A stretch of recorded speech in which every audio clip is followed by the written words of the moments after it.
Hello exporters, आज हम बात करेंगे कि एक्सपोर्ट करने के लिए कौन कौन से लाइसेंस, कौन से डॉक्यूमेंटेशन चाहिए होते हैं। इसको हम 4 पार्ट में डिवाइड करेंगे। पहला है कंपनी डॉक्यूमेंट, दूसरा प्रोडक्ट डॉक्यूमेंट, तीसरा प्री शिपमेंट डॉक्यूमेंट और चौथा है post shipment documents. Company document, सबसे पहले हमें एक कंपनी बनानी होगी। Proprietor firm, partnership firm, private limited या एलएलपी कर सकते हैं। जी हाँ, आप प्रोप्राइटर से भी आप एक्सपोर्ट कर सकते हैं, लेकिन यहाँ पे मैं आपको बता दूं कि प्राइवेट लिमिटेड कंपनी ज्यादा प्रिफरेबल होती है।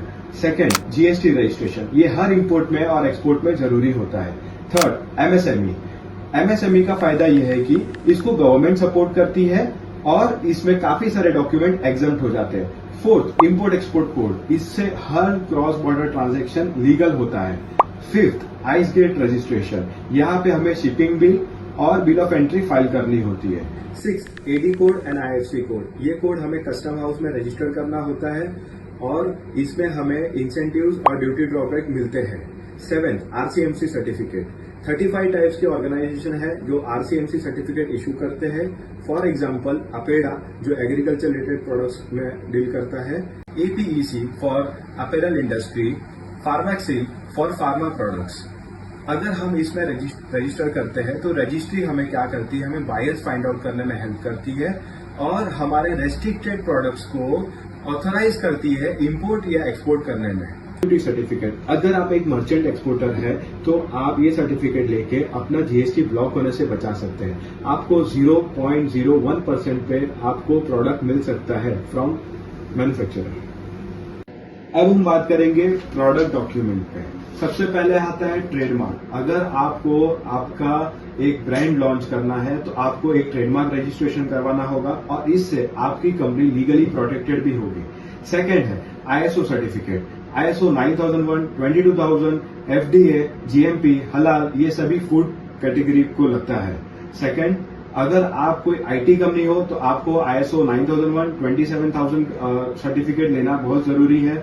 अगर आप मेडिकल इंडस्ट्री से हो तो आपको आईएसओ 13485, आईएसओ 9001, एफडीए, जीएमपी, ये सारे सर्टिफिकेट लगते हैं। थर्ड, एफएसआई, अगर आप एक फूड इंडस्ट्री से हो और आप एक्सपोर्ट करना चाहते हो तो आपको फूड लाइसेंस सेंट्रल लेवल का लेना बहुत जरूरी है।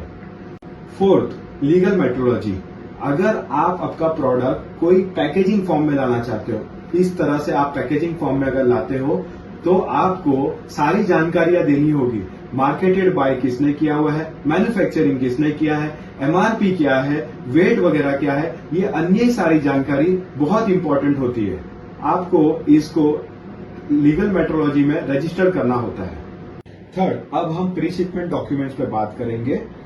First, proforma invoice, second invoice, third packing list, fourth testing report, fifth shipping bill, sixth e-way bill, जिसको हम प्री शिपिंग बिल भी बोलते हैं।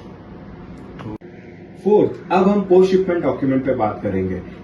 इसमें हमें invoice, packing list, bill of landing, certificate of origin लगते हैं। सर्टिफिकेट ऑफ ओरिजिन से हमें पता चलता है कि ये प्रोडक्ट कहाँ से बना है, इंडिया से बना है या चाइना से बना है, और इसमें हम इंपोर्ट ड्यूटी भी क्लेम कर सकते हैं अगर इंडिया की कोई भी कंट्री के साथ फ्री ट्रेड एग्रीमेंट हुआ है तो। ये सारे डॉक्यूमेंट्स जरूर लगेंगे कस्टम से गुड्स क्लियर करने के लिए। अगर आप एक इंपोर्टर या एक्सपोर्टर हो और आपको कोई भी लीगल डॉक्यूमेंटेशन की जरूरत हो तो आप आज ही कांटेक्ट करें VS IPR and legal advisors LLP को।